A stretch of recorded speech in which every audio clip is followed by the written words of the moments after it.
Siang kedanku. Oke, di video kali ini saya bakal jelasin mengenai apa sih kuali itu, kelebihannya, kekurangannya. Terus kenapa ya kok kuali yang saya pakai bang kok gampang bocor misalnya, atau kok tiba-tiba kualinya berat tapi tahannya cuma 1-2 bulan atau 3 bulan, terserah. Cuman nggak maksimal dengan itu. Memang sih harganya murah, tapi kualitasnya mungkin kurang bagus. Apalagi kuali yang kurang bagus tuh biasanya dia bakal rusak terkena kompor high press. Jadi high pressure itu bakal buat kuali itu retak atau lebih cepat rusak. Nah, saya berhubung saya sudah 20 tahun ya di pembuatan kuali sendiri. Nah, jadi saya bakal jelasin apa yang mempengaruhi kuali itu bagus atau tidak bagus. Nah, yang pertama saya bakal jelasin masalah material. Kuali pada umumnya dibuat untuk kuali cor itu bukan kuali seperti ini ya. Ini dia plat baja, dia kalau ini nggak mau pecah. Tapi kuali cor itu dibuat dengan teknik pengecoran.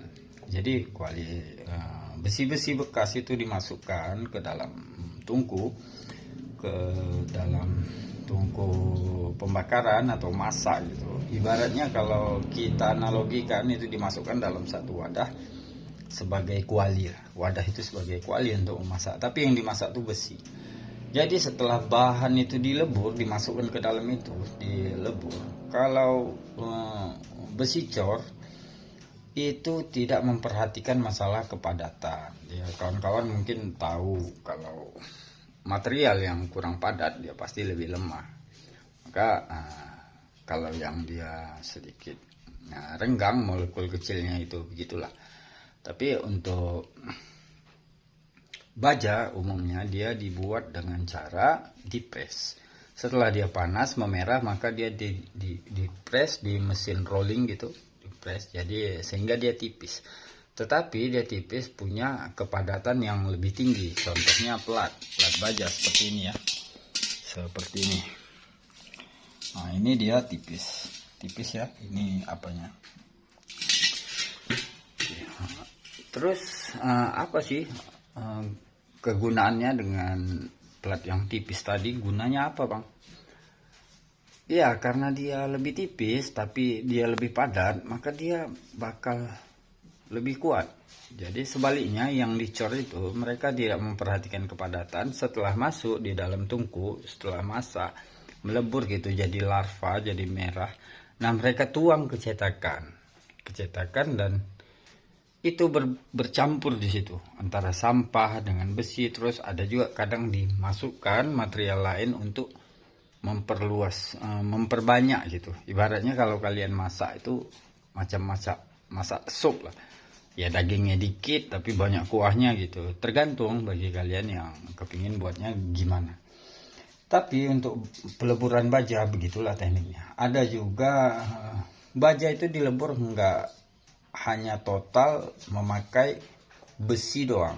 Enggak. Dia dilebur menggunakan tembaga juga. Kenapa? Tembaga itu kan punya, dia menghantarkan panas lebih bagus. Jadi supaya memperbaiki besi tadi supaya dia lebih melebur gitu. Terus diletakkan juga boraks untuk menaikkan sampahnya. Untuk lebih detail tentang itu kita bakal buat video lain. Tapi oke lah, di video ini saya ingin jelasin masalah kuali cor yang begitu tadi. Jadi kalau kawan-kawan punya kuali cor dengan berat 20 kilo atau 10 kilo atau 5 kilo, itu besi di dalamnya itu terkandung mungkin sekitar 60 atau 50% aja. Nah karena dia merenggang, isinya itu sampah dan lain-lain, maka dia waktu dibakar dia bakal pecah, dia bakal cepat rusak. Tapi kalau dengan api yang slow, api yang kecil, dia nggak punya masalah, mungkin agak lama retakan. Tapi kalau di baja, untuk itu dikatakan baja, khususnya yang saya buat itu bahannya kan baja ya, dari pabrikan itu udah plat lembaran. Dan untuk lembaran plat juga mempunyai versi yang berbeda-beda. Ada yang kandungannya itu lagi kita nggak sempat jelasin di sini karena takutnya videonya terlampau panjang. Maka bahan yang saya pakai itu adalah carbon steel. Nah, oke. Apa sih keunggulannya bang? Yang pertama dia ringan. Kita bayangin ya kalau orang di restoran dengan kebutuhan kecepatan yang, karena kan kalau di restoran orang masak terus telat itu kan jadi masalah ya. Jadi di sini dia untuk kuali plat. Tadi cor saya udah jelasin ya. Cor itu dia bisa waktu terkena api dia nggak tahan. Kalau api kecil dia bisa tahan, lama-lama dia memanas ya, panasnya sama. Tapi dengan kecepatan yang tinggi kita mau cepat panaskan, nah di situ yang masalahnya, dia bakal meretak. Dan retakan itu membuat misalnya kita masak kuah keluar melalui itu dikatakan kuali bocor. Nah orang-orang kan bakal nilai kuali tebal bagus ya, belum tentu, karena ya ada harga ada kualitas. Kenapa sih kok kuali tipis kok mahal? Disitulah letak kerumitan untuk membuatnya. Jadi untuk pilihan kawan-kawan sendiri, kalau memakai kuali yang kalau mempunyai kebutuhan memasak yang tidak perlu begitu cepat, itu boleh memakai kuali cor. Tapi ya usia itu tetap kuali cor itu, apalagi yang produksi sekarang ya, yang baru itu mudah rusak sih. Tapi kalau yang lama yang dulu-dulu itu memang banyak, kadar besinya tinggi. Kalau yang sekarang itu kurang. Itu dipengaruhi dari apa? Dari harga bahan baku gitu. Besi-besi bekas yang mereka lebur itu sekarang kan harganya jauh lebih tinggi daripada dulu. Jadi dulu pabrikan atau home industry di mana-mana di Jawa sana atau di Indonesia khususnya itu memakai baja yang bahan-bahan baku dulunya ya murah. Jadi mereka agak banyak meletakkan untuk dicor. Jadi sekarang tapi kalau untuk industri kecil seperti saya contohnya, itu nggak bisa menggunakan membuat baja sendiri. Dia harus pabrikan besar, karena kita bayangin ya, setelah merah dia keluar dia bakal dipres untuk menipis. Jadi dipadatkan lagi dia, dipres. Jadi kita nggak mungkin bisa. Contoh, kalau kalian mau bukti, itu tukang buat parang ya, parang, pisau. Mereka kan menempa pisau tadi di toko, nanti dilipat lagi, itu kan membuat dia lebih padat gitu, materialnya lebih padat.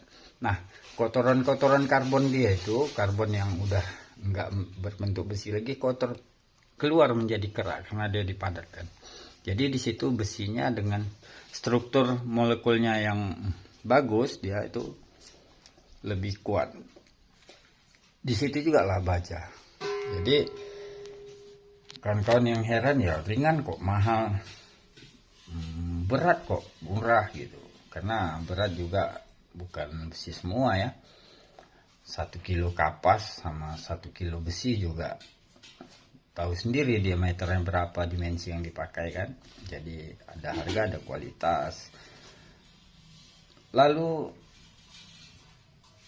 kesulitan untuk mengepres, tidak semudah membalikkan telapak tangan membuat satu barang gitu ya kan. Kerumitannya ada. Contoh kita mau ngepres nih, ini kuali ini. Jadi saya kasih ilustrasi ya. Jadi kawan-kawan mungkin yang belum tahu teknik pengepresan, merasa kalau kuali diletakkan di atas mesin press terus ditekan pakai hidrolik bakal jadi gitu. Itu hal yang salah, karena untuk mengepres besi atau plat baja, kalau kita hantam, ini kalau seandainya plat, ini saya punya satu lagi ya,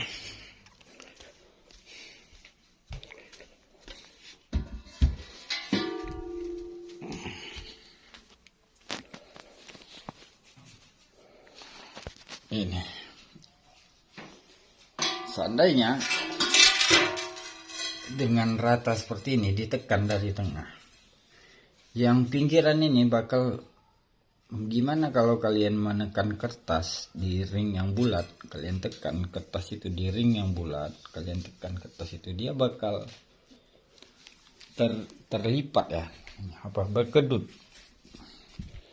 ditahan. Oke, butuh berapa banyak untuk menahan itu. Jadi itu penjelasan sederhana saya mengenai cara ngepres gitu. Dia ada kertas deh.